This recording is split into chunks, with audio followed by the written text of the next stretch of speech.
TCC 1276 Col de tout repentance. TCC 1276. Appelé à la repentance. Cher Père, nous te disons merci pour cette opportunité et la proportion de regarder dans ta parole. Nous invitons l'enseignant de l'Église, le Saint-Esprit d'accomplir son ministère comme nous nous assemblons. Seigneur, nous te demandons d'oindre la parole qui sort de ma bouche pour qu'elle trouve des racines dans les cœurs de toute personne qui va l'écouter.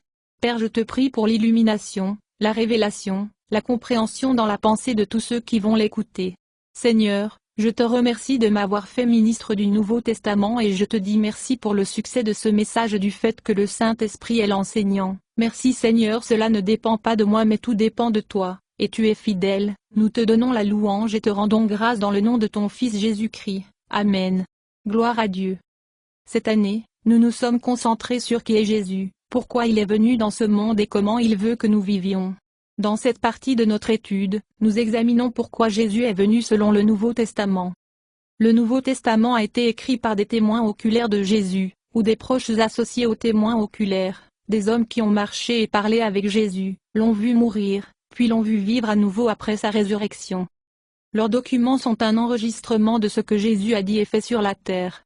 Nous examinons ce que les témoins oculaires ont écrit pour obtenir une compréhension précise de pourquoi Jésus est venu dans ce monde. Beaucoup de chrétiens sincères ont beaucoup d'incompréhension sur la mission de Jésus. Et, si vous ne comprenez pas pourquoi Jésus est venu, vous pourriez vivre d'une manière qui lui déplaît. Il est assez courant d'entendre les gens dire que Jésus est venu apporter la paix dans ce monde et enseigner nous tous comment s'en sortir.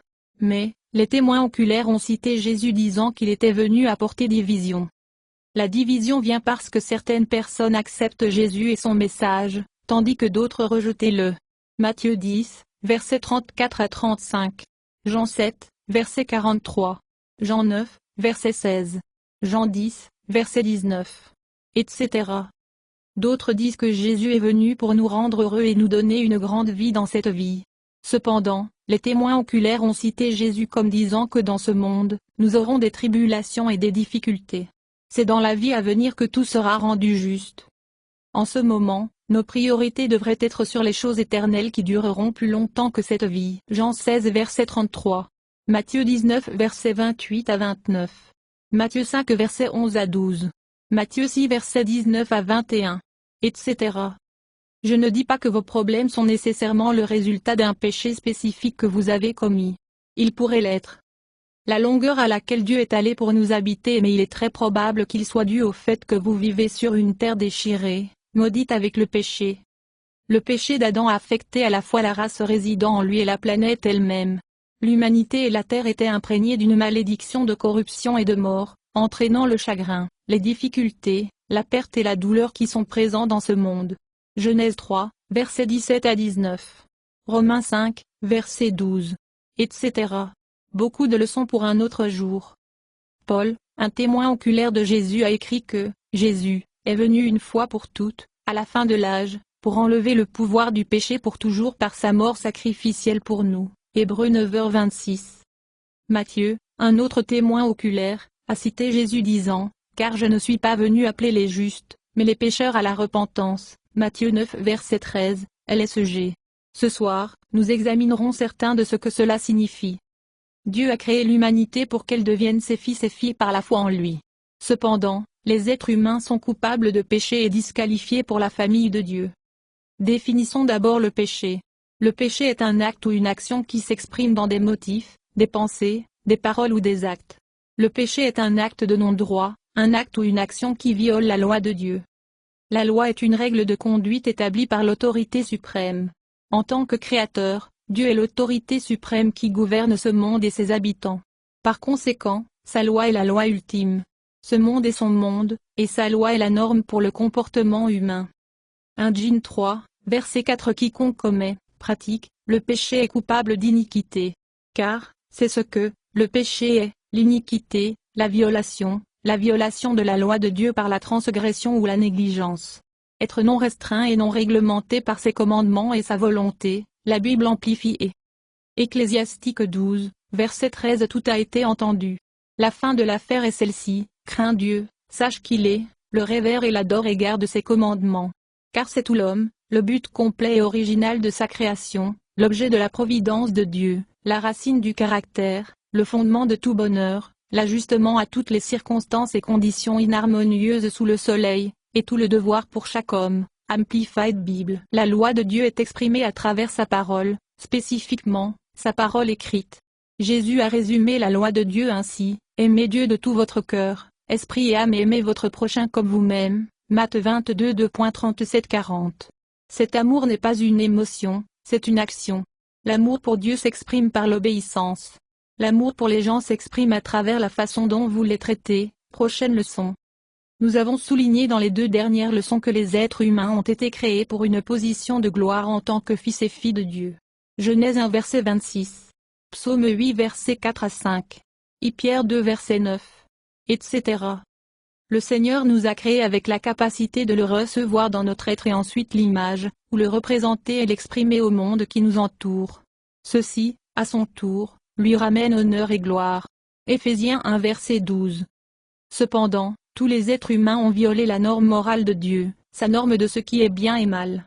En conséquence, nous n'avons pas atteint notre objectif créé. Romains 3, verset 23. Car tous ont péché. Tous sont en deçà du glorieux standard de Dieu, NLT. Les êtres humains, par le dessein de Dieu, sont des êtres moraux qui sont capables de faire des choix moraux ou de choisir entre le bien et le mal, entre l'obéissance et la désobéissance. L'essence du péché est de choisir votre chemin plutôt que celui de Dieu. Quand nous sommes assez vieux pour distinguer le bien du mal, nous décidons ce qui est bon pour nous plutôt que se soumettre à la voix de Dieu. Nous nous sommes tous égarés comme des moutons. Nous avons quitté les chemins de Dieu pour suivre les nôtres.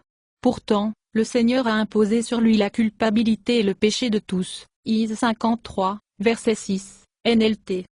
Jésus est venu dans ce monde pour nous restaurer à notre but créé, notre position de gloire, en tant qu'imageur de Dieu, en tant que fils et filles qui lui apportent honneur et gloire par la façon dont nous vivons. Jésus tasted for everyone in the world. It was only right that God who made everything and for whom everything was made should bring his children into glory. Hébreux 2 versets 9 à 10, Bible du Semeur. Nous, apôtres, communiquons une sagesse secrète et cachée de Dieu que Dieu a décrétée avant les âges pour notre gloire. Aucun des dirigeants de cet âge n'a compris cela, car s'ils l'avaient fait, ils ne ont crucifié le Seigneur de gloire. Corinthiens 2 versets 7 et 8.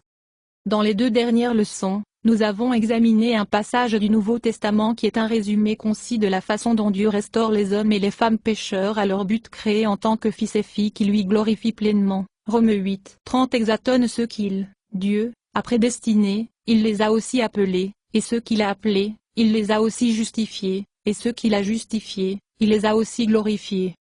Dieu nous appelle ou nous invite à venir à lui.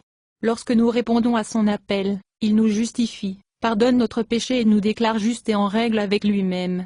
Ensuite, il nous glorifie. Être glorifié signifie être rendu vivant avec Dieu, son esprit, sa nature, sa substance, son essence, dans chaque partie de notre être afin que nous puissions exprimer lui et sa gloire. Jésus sacrifice nous purifie tellement de la culpabilité du péché que Dieu lui-même peut nous habiter par son esprit et vie et nous devenons charrés, participants, de la nature divine de Pierre 1, verset 4 Bible amplifiée. Le plan de Dieu pour l'homme est que nous soyons saturés avec lui et ensuite l'exprimer. Nous ne perdons pas notre individualité. Tu es toujours toi. Il est toujours lui. Il est le Créateur et nous sommes les créés. Mais nous l'exprimons, sa gloire, par la façon dont nous vivons. Avant d'aller plus loin, nous devons répondre à cette question: comment un être humain peut-il exprimer la gloire du Dieu infini, éternel et transcendant? Nous devons comprendre que Dieu a à la fois des attributs non transmissibles, ou non transmissibles, et des attributs transmissibles, ou transmissibles. Les attributs non communicables de Dieu sont ceux qui appartiennent à son être essentiel et personnellement à Dieu Tout-Puissant. Ils sont à lui seul son être éternel, auto-existence éternelle, son immutabilité, éternellement le même, son omniprésence, présent partout à la fois, son omniscience, connaissance parfaite, son omnipotence, souveraineté et tout pouvoir. Les attributs communicables de Dieu sont communément appelés ses attributs moraux. Fils et fille de Dieu peut, et est censé, démontrer ses attributs sainteté, droiture, justice, miséricorde, bonté, patience, longanimité, amour. Considérez ces déclarations. 1 Pierre 1 verset 15 à 16 Mais maintenant, vous devez être saints dans tout ce que vous faites, tout comme Dieu, qui vous a choisi pour être ses enfants est saint. Car il, Dieu, lui-même a dit, tu dois être saint parce que je suis saint. Bible du Semeur. Éphésiens 5, versets 1 à 2. Soyez donc des imitateurs de Dieu, imitez-le et suivez son exemple ainsi que les enfants bien-aimés, imitez leur Père. Et marchez dans l'amour, estimé et se réjouir les uns des autres. Bible amplifiée. Nous avons été créés pour glorifier Dieu en exprimant ses attributs communicables. Comment faisons-nous cela? Nous en discuterons plus en détail dans notre prochaine série. Pour l'instant, considérez ces points. Jésus est Dieu devenu pleinement homme sans cesser d'être pleinement Dieu. Jésus n'a pas seulement ouvert la voie pour que les hommes et les femmes soient restaurés à notre but créé en mourant pour notre péché, il est aussi le modèle pour la famille de Dieu. Romains 8 verset 29. Pour qui Dieu prédestine d'avance à être également conforme à la ressemblance de son Fils, nouvelle version internationale. Car Dieu, dans sa prescience, les a choisis pour porter la ressemblance familiale de son Fils. J. B. Phillips. Jésus dans son humanité nous montre comment les fils et les filles de Dieu démontrent ses attributs communicables. Il était un fils qui faisait la volonté de son Père en tout, Jean 8 verset 29. Et il est maintenant en nous par son esprit pour nous aider à représenter avec précision, image, exprimer, notre Créateur et Père. Les hommes et femmes pécheurs ont besoin de plus que le pardon du péché pour être pleinement restaurés à notre but créé. Nous avons besoin d'une transformation et d'une restauration surnaturelle par la puissance de Dieu. Le plan de Dieu a toujours été d'habiter les hommes et les femmes puis de s'exprimer à travers nous. C'est ce que la glorification est tout à propos, être rendu vivant avec Dieu dans chaque partie de notre être afin que nous puissions l'exprimer. Paul a écrit que Dieu lui a donné la mission de vous présenter la parole de Dieu dans sa plénitude, le mystère qui a été gardé caché pendant des âges et des générations, mais maintenant il est révélé aux saints. À eux, Dieu a choisi de faire connaître parmi les croyants les richesses glorieuses de son mystère, qui est le Christ en vous, l'espérance de la gloire. Colossiens 1 2.25-27, NIV. La glorification est un processus qui commence lorsque nous devenons des disciples de Jésus. En ce moment, nous sommes participants de cette gloire parce que Dieu est en nous par son esprit, mais nous ne sommes pas encore pleinement glorifiés ou pleinement semblables au Christ dans chaque partie de notre être. Nous sommes des œuvres achevées en cours. 1 Jean 3 verset 2. Oui, chers amis, nous sommes déjà des enfants de Dieu, et nous ne pouvons même pas imaginer comment nous serons quand le Christ reviendra. Mais nous savons que lorsqu'il viendra, nous serons comme lui, car nous le verrons tel qu'il est vraiment. NLT. Si nous restons fidèles à lui, celui qui a commencé une bonne œuvre en nous l'achèvera. Philippiens 1 verset 6. Les êtres humains ont besoin de plus que le pardon des péchés pour nous restaurer à notre but créé. Non seulement nous avons besoin d'une aide surnaturelle, nous avons besoin d'un changement moral ou d'une transformation qui conduit ensuite à des changements de comportement. La nature humaine, tout ce que nous sommes en tant qu'être humain, a été corrompu par le péché. Corrompre signifie altérer l'original ou souiller. La corruption est une dérogation à ce qui est pur ou correct. Quand Adam, le premier être humain, a péché, brisé le commandement de Dieu envers lui, il a choisi d'établir son propre standard de ce qui est bien et mal. Adam a été créé pour vivre dans la soumission amoureuse à Dieu Tout-Puissant. En plaçant le soi, lui-même, au-dessus de Dieu, il a violé sa propre nature et l'a corrompue. En tant que chef de la race humaine, les actions d'Adam ont affecté la race qui résidait en lui. Tous les êtres humains naissent avec une corruption ou une inclination à mettre le moi d'abord au-dessus de Dieu et des autres personnes. Si nous allons glorifier Dieu, ce trait, cette corruption en nous, cette concentration sur soi, doit être traitée. Nous avons souligné plus tôt dans la leçon que les humains sont des êtres moraux qui sont capables de faire les choix moraux. La moralité est une norme du bien et du mal. Dieu est la norme de ce qui est juste et faux. Mais nous avons tous établi nos propres normes. Nous devons faire un changement moral et passer de la vie pour soi selon nos normes à vivant pour Dieu. Jésus est mort pour tous afin que ceux qui reçoivent sa nouvelle vie ne soient plus vivent pour plaire à eux-mêmes. Au lieu de cela, ils vivront pour lui plaire. 2 Corinthiens 5 verset 15, la Bible du Semeur. Parce que Dieu a créé l'homme avec le libre arbitre, ce changement moral nécessite notre coopération. Jésus a dit qu'il était venu pour appeler les pécheurs à la repentance. Matthieu 9 verset 13. Les premières paroles de Jésus lorsqu'il a commencé son ministère public étaient « Repentez-vous et croyez, car le royaume de Dieu est proche ». Matthieu 4 verset 17, Marc 1 verset 15. Après que Jésus soit ressuscité des morts, il a envoyé ses apôtres proclamer la repentance et la rémission du péché, l'élimination et le pardon du péché. Alors que les apôtres sortaient pour prêcher la résurrection, Lorsque les gens demandaient ce qu'ils devaient faire à la lumière de leur culpabilité devant Dieu, les apôtres répondirent, « Repentez-vous et convertissez-vous. » Luc 24 versets 46 à 48. Acte 2 verset 38. Acte 3 verset 19.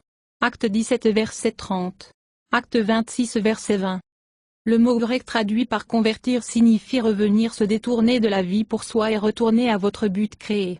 Le mot traduit par repentance signifie plus qu'un changement d'avis. Nous pouvons changer d'avis sans faire de choix moral. Le repentir et la conversion impliquent un changement moral, se tourner de la vie pour soi à la vie pour Dieu. Cela signifie se tourner du péché, enfreindre la loi morale de Dieu, vers la justice, obéir à la norme de moralité de Dieu. Ce changement moral s'exprime ensuite à travers des changements de comportement. Tite 2 verset 15. Jésus a donné sa vie pour nous libérer de toute espèce de péché, pour nous purifier et faire de nous son propre peuple, totalement engagé à faire ce qui est juste, la Bible du Sommeur. Comme pour la glorification, ce changement moral nécessite une aide surnaturelle. Sans le pouvoir de Dieu, ces changements ne pourraient pas être faits. Ainsi, il reçoit toute la gloire pour nos succès, pour notre glorification. Toi et moi ne serions jamais venus au Seigneur en premier lieu à moins qu'il nous attire. Jésus a dit, « Personne ne peut venir à moi à moins que le Père qui m'a envoyé ne l'attire et ne lui donne le désir de venir à moi. » Jean 6 verset 44, Bible amplifiée. Dieu, par son esprit, vous a appelé, attiré, influencé, sans violer votre libre arbitre. Il nous appelle, nous attire, par son esprit. Le Saint-Esprit nous révèle Jésus pour nous attirer à lui. Si nous répondons à son appel, et nous pouvons refuser, Dieu demeure en nous par son esprit et le processus de glorification commence. Le Saint-Esprit est en nous pour nous donner les moyens de faire ce que Dieu exige de nous lorsque nous choisissons de lui obéir et d'obéir à sa norme morale telle que révélée dans sa parole écrite, la Bible. 2 Corinthiens 3, verset 18. Exaltons-nous tous, comme avec un visage dévoilé, parce que nous continuions à voir, dans la parole de Dieu, comme dans un miroir la gloire du Seigneur, sommes constamment transfigurés à son image même, dans une splendeur toujours croissante et d'un degré de gloire à un autre, pour cela vient, du Seigneur, qui est l'Esprit, Bible amplifiée. Paul vivait avec la conscience que Dieu était en lui par son esprit, et, alors qu'il, Paul, faisait des efforts pour faire ce qu'il devait faire, le Saint-Esprit l'a aidé. Paul a exhorté les chrétiens à vivre avec cette conscience. Philippiens 2 versets 12 à 13. Exaltons maintenant que je suis absent, vous devez être encore plus prudents pour mettre en action l'œuvre salvatrice de Dieu dans votre vie, obéissant à Dieu avec une profonde révérence et crainte. Car Dieu agit en vous, vous donnant le désir de lui obéir et le pouvoir de faire ce qui lui plaît. Bible du Sommeur. Paul a écrit qu'il travaillait dur partout où il allait, avertissant et enseignant les gens au sujet de Jésus parce qu'il voulait présenter chaque personne mature pleinement adulte, pleinement initiée, complet et parfait, en Christ. Colossiens 1 verset 28, Bible amplifiée. Je travaille dur pour cela, car je dépends de la puissance puissante du Christ qui travaille en moi. Colossiens 1 verset 29, la Bible du Sommeur. Le salut est la purification et la restauration de la nature humaine par l'Esprit de Dieu, sur la base de la croix. Le Seigneur nous appelle, nous attire sans violer notre libre arbitre, et lorsque nous choisissons librement de nous détourner de la vie pour soi, faire les choses à notre manière, il nous justifie, pardonne notre péché, et nous habite pour nous purifier et nous restaurer pour nous glorifier pleinement afin que nous soyons pleinement glorifiés envers notre Père Céleste. Conclusion. La longueur à laquelle Dieu est allé pour nous habiter et commencer le processus de restauration montre son amour pour nous et notre valeur pour lui. Il nous montre l'efficacité du pouvoir purificateur de la croix du Christ. Et cela nous montre qu'il y a de l'espoir pour nous, car nous restons fidèles à lui. Plus, la semaine prochaine. Ma prière est que par ces leçons chacun de nous sera inspiré pour marcher comme Jésus a marché. Laissez Jésus vous faire confiance à travers sa parole, la Bible. Merci Seigneur pour votre merveilleuse parole que tu as choisie pour que ça passe par moi.